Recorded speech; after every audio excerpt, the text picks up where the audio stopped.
জয় গুরু। পরম প্রেমময় শ্রী শ্রী ঠাকুর আমার, তোমার রাঙার আতুল চরণে জানাই শতকোটি প্রণাম।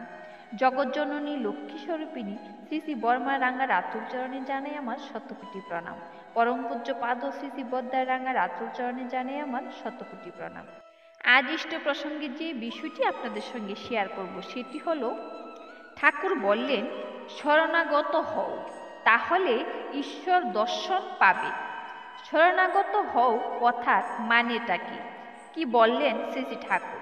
শ্রী শ্রী রামকৃষ্ণদেব এক অপূর্ব কাহিনীর মাধ্যমে তার অনুগতদের বোঝালেন শরণাগত হওয়ার মানে কি। শরণাগতি ঈশ্বর প্রাপ্তির একমাত্র পথ। ছোট ছেলে জটিল, বাড়িতে বিধবা মা ছাড়া আর তার কেউ নেই। তার মা সুতা কেটে খায়, তাদের খাওয়া পড়া কোনো রকমে চলত। বড় গরিব তারা। জটিলের মা প্রতিদিন ভগবান শ্রীকৃষ্ণের আরাধনা করতেন। নিত্যদিন ঠাকুরের কাছে প্রার্থনা করতেন তার পুত্র জটিল যেন ভালো মানুষ হয়, সৎ হয়। জটিল একটু বড় হতেই মা তাকে পাঠশালায় পাঠালেন। পাঠশালাটি গ্রামের অপর প্রান্তে। পাঠশালা যাওয়ার সময় রোজ জটিলকে এক বনের মধ্য দিয়ে যেতে হতো। বড় বড় গাছগুলি জন্য বনের পথ বেশ অন্ধকার। এই বন পেরোনোর সময় জটিলের খুব ভয় লাগত। গাছের নিচু ডালগুলি মনে হতো তাকে যেন ধরতে আসছে, আর লতানো গাছগুলিকে তার সাপের মতো লাগত। জটিল খুব ভয় পেত।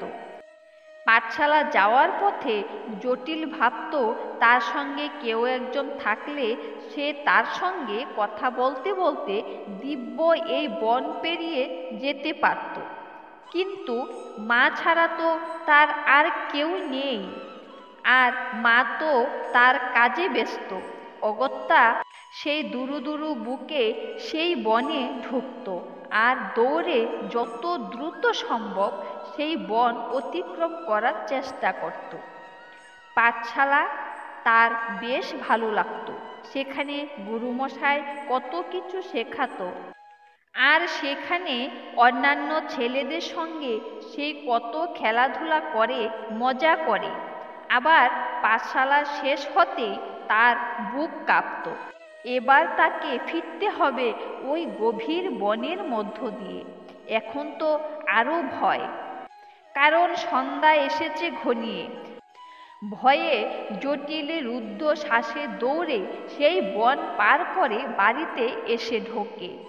মাকে দেখেই সে কান্নায় ভেঙে পড়ে। মা জানতে চাইলেন পাঠশালায় কি গুরুমশাই বকেছেন? জটিল বললেন, না, পাঠশালায় তার খুব ভালো লাগে, কিন্তু ওই যে জঙ্গল যার মধ্য দিয়ে তাকে যেতে হয় সেখানে তার খুব ভয় লাগে। মা বললেন, ভয় পাবার কিছু নেই, কয়েকদিন পরই সব ঠিক হয়ে যাবে। কিন্তু জটিল বলে যে তার সঙ্গে কেউ থাকলে তার আর ভয় করত না। কিন্তু তাদের বাড়িতে তো এমন কোনো মানুষ নেই যাকে তিনি জটিলের সঙ্গে পাঠাতে পারে, আর তার নিজেরও যাওয়ার উপায় নেই। জটিলের মা চোখ বুজে কি যেন ভাবতে লাগলেন। তারপর তার মুখে হাসি ফুটে উঠল। তিনি জটিলকে বললেন, শোনো বাবা জটিল, বনে তোর এক দাদা আছে, সে তোকে সঙ্গে করে নিয়ে যাবে। জটিল বিস্মিত হয়ে বললেন, আমার দাদা আছে? তাহলে সে আমাদের সঙ্গে থাকে না কেন? মা বললেন, সেই বনে গরু চড়ায়, তাকে ডাকলেই সে এসে তোকে বন পার করে দেবে। ছোট্ট জটিল মায়ের কথায় খুব খুশি হলো। পরদিন সে যে সেই জঙ্গলে প্রবেশ করল, অমনি তার ভীষণ ভয় করতে লাগলো।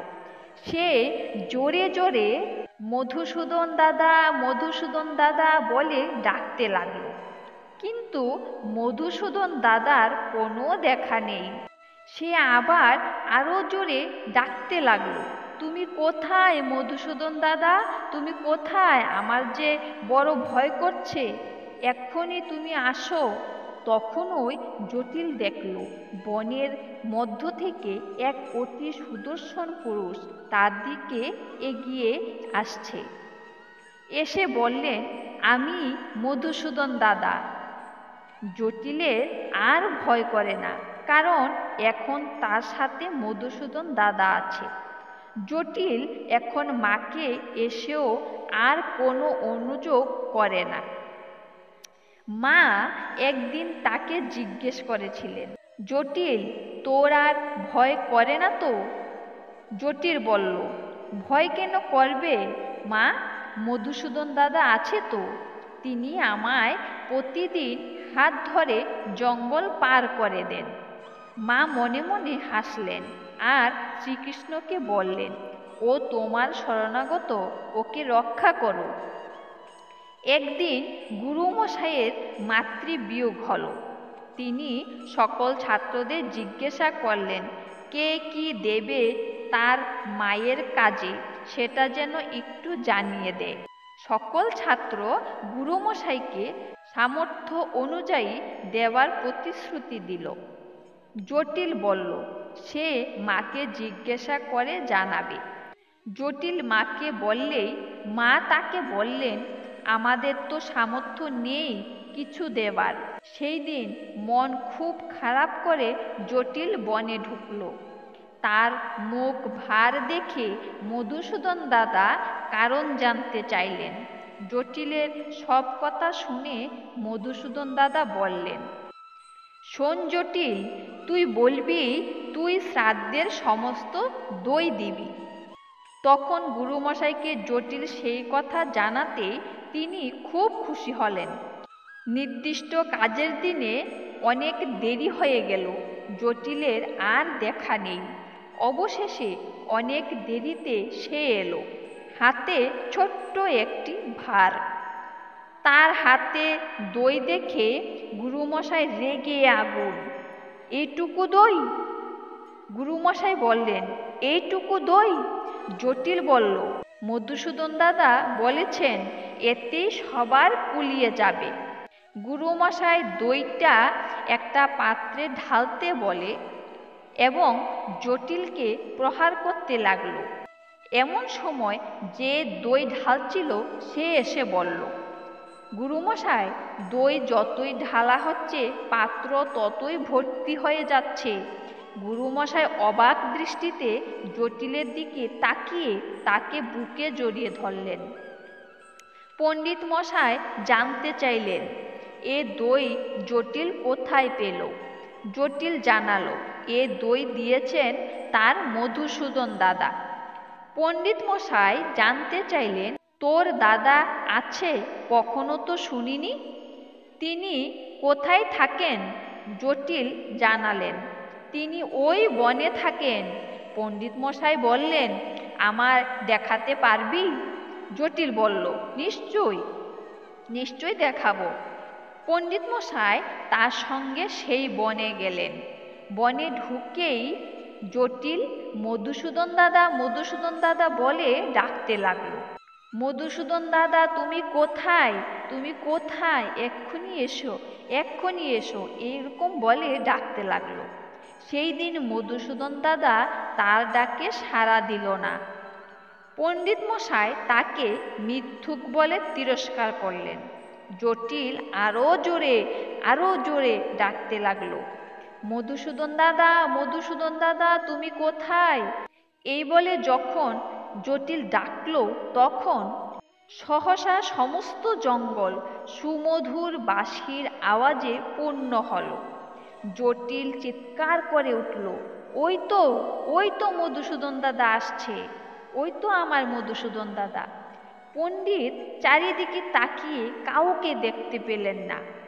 এমন সময় সমস্ত জঙ্গলে প্রতিধ্বনি হল, জটিল, তোমার পণ্ডিত মশাই আমাকে দেখতে পাবে না, তার এখনো সময় হয়নি।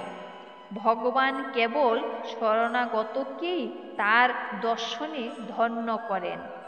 এই ছিল ছোট্ট জটিলের একটি দুর্দান্তময় সত্যিকারের বাস্তব ঘটনা। বিশ্বাস করলে ঠাকুর দর্শন পাওয়া যায়। এই ছিল আজকের নিবেদন। আবারও পরম দয়ালের আতুল চরণে আপনাদের প্রতি প্রত্যেকের মঙ্গল কামনা করে ইষ্ট প্রসঙ্গ এখানেই শেষ করছি। ভুল ত্রুটি হলে ক্ষমা করবেন। জয়